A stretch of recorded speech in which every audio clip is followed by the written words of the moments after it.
Nous avons le plaisir de vous retrouver pour continuer notre démarche en parlant de fonctions exponentielles et logarithmiques. À titre de rappel, je dois vous dire que ces fonctions exponentielles et logarithmiques sont utilisées dans la vie de tous les jours. Un exemple concret, par exemple, la croissance des bactéries. Donc, si on fait une culture de bactéries ou si, par exemple, si par malheur vous êtes touché par une bactérie comme le E. coli, par exemple, eh bien, cette bactérie va se multiplier ou bien va croître de façon exponentielle dans votre intestin. Deuxièmement, les fonctions logarithmiques et exponentielles se trouvent de bonnes applications en chimie nucléaire. Par exemple, quand on parle de produits radioactifs, etc., et comment ces produits-là arrivent normalement la transformation de ces produits-là se font aussi par fonctions exponentielles ou logarithmiques. Mais aujourd'hui, on va voir comment ces fonctions-là peuvent bien s'appliquer ou bien peuvent bien traduire des réalités en finance. Et on va parler de l'intérêt composé. Alors, intérêt composé. Okay. Qui n'aime pas l'intérêt composé, hein? Personne, tout le monde, bien sûr. Tout le monde aimerait bien sûr que leur dépôt à la banque croisse de manière exponentielle, ou bien en utilisant l'intérêt composé. Simplement dit, comment ça fonctionne? Si vous déposez 1000 $ aujourd'hui et vous recevez par exemple un intérêt de 10%, ce 10%-là, on l'ajoute à ce que vous avez mis. Disons que vous avez mis 1000 $. Dans un an, avec un intérêt de 10%, vous aurez 1010 $. Donc, c'est 1000 $ le principal plus 10% de 1000 $ qui est 100 $, donc 1100 $. Et la prochaine année, ça va être 10% de 1100 $. Et puis, ça va croître de manière exponentielle. La dernière fois, je vous ai rappelé que, par exemple, si on vous paie 1 centime par jour, dans 30 jours, ça fait déjà 5 millions de $. Si on double ce montant chaque jour. Donc, voici la puissance, je dirais, des fonctions logarithmiques et exponentielles. Mais on va faire un exemple concret. On va l'appliquer. Alors, nous avons un cas. Vous avez un investissement. Donc, vous voulez investir et cet investissement est placé à un taux de 4% l'an, c'est-à-dire au 0,04 par année. Voici l'intérêt que vous allez recevoir sur votre investissement. Bon. Maintenant, cet intérêt-là est composé de manière trimestrielle. Donc, par trimestre, on sait qu'il y a 4 trimestres dans un an, par année. Et l'intérêt est de 4%. Et ce qu'on veut déterminer, c'est que en combien de temps votre principal, l'argent que vous avez déposé, va être doublé. Va doubler.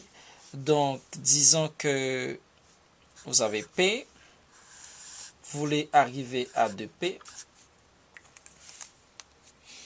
Et le défi, c'est de trouver en combien de temps que votre principal va doubler.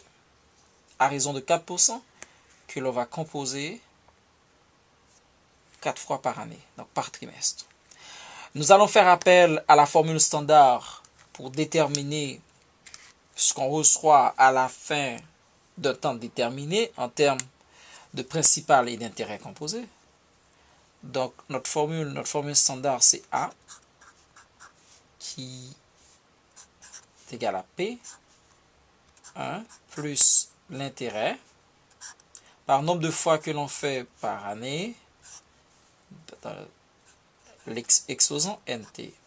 Alors, bien sûr, dès que vous voyez qu'il y a des exposants et ensuite qui sont des variables, donc là, vous êtes en train de de jouer ou bien vous êtes en face d'une fonction exponentielle ou logarithmique, qu'on peut transformer bien sûr plus tard. Alors, ceci dit, on aimerait que ce A là devienne 2P. Donc, on peut poser carrément que A égale 2P. Donc, on va remplacer les lettres, les variables, par les valeurs qui leur sont assignées et que l'on a ici. On va dire 2P, qui est le A. On veut que notre argent soit doublé à la fin de l'exercice.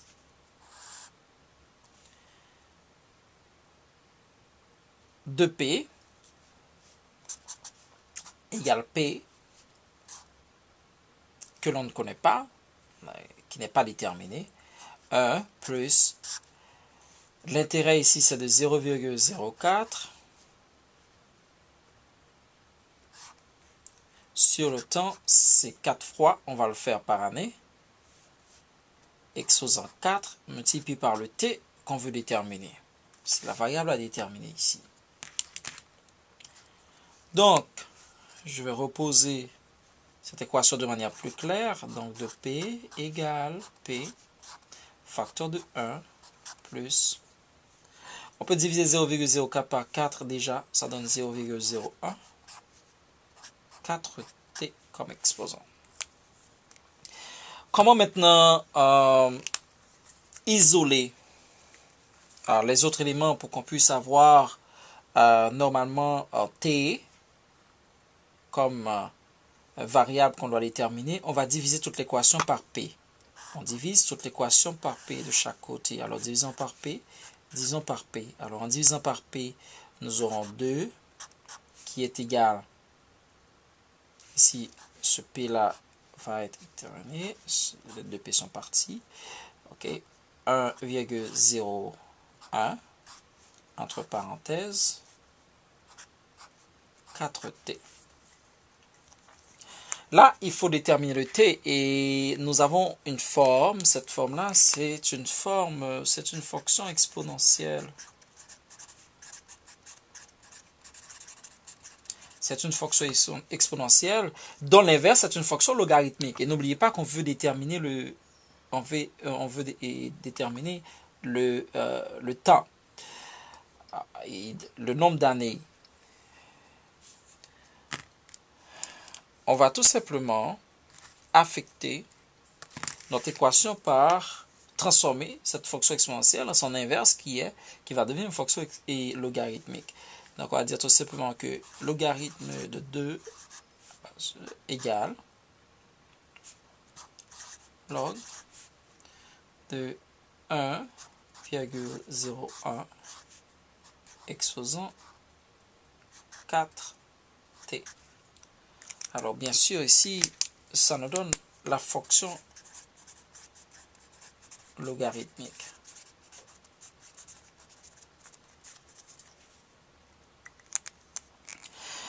Nous savons déjà cette formule que log, nous allons l'écrire plutôt en bleu, que log de x exposant n est égal à n log de x. Donc, c'est pour dire qu'on peut bouger ce 4t en avant de log. Donc, ça donne logarithme de 2 égale 4t logarithme de 1,01. À ce moment, on veut déterminer t, donc on va diviser toute l'équation par 4 log de 1,01. Donc on divise ici par ce qui multiplie t à droite. Donc on va avoir ici log 4 log 1,01 et on divise ça aussi par 4 log 1,01. Bien sûr, comme c'est une multiplication, c'est une division ici, une multiplication en division là. On peut juste simplifier par log 1,01 et simplifier par 4. Donc, on se retrouve avec t qui est égal à log 2 par 4 log 1,01. Alors, log 2 à la calculatrice, ça dépend de la calculatrice que vous avez en main. Donc, faites 2 log et puis ça va donner le résultat. Log 2, ça donne 0,3010. Je vais jusqu'à 4 chiffres après la virgule. Et vous avez 4 multiplié par log 1,01 qui donne 0,0043. Et quand on fait 0,30 sur 4 qu'on multiplie par 0,30, ça donne 0,0172. Donc, T est égal à 17,5 années. Voici en combien de temps notre principal P peut se doubler bien sûr, si on nous donne un intérêt de 0,04 et cet intérêt est composé 4 fois par année. Ceci dit, si on met 1000 $ aujourd'hui en 2010, ce 1000 $ va être doublé au milieu de 2027. Vers 2027, ce 1000 $ sera doublé. Ce que je vous demanderai par contre, c'est d'inventer certains problèmes. Vous pouvez trouver des problèmes en faisant beaucoup de scénarios, en disant par exemple, dans combien de temps mon argent peut tripler, quadrupler, tripler, et avec des intérêts différents, soit à raison de 5%, à raison de 10%, à raison de 3%. Qu'est-ce qui peut arriver? Et n'oubliez pas de nous envoyer vos feedbacks. Nous espérons que vous avez surtout compris l'une des applications essentielles des fonctions logarithmiques et exponentielles dans le cadre du calcul des intérêts composés. Merci.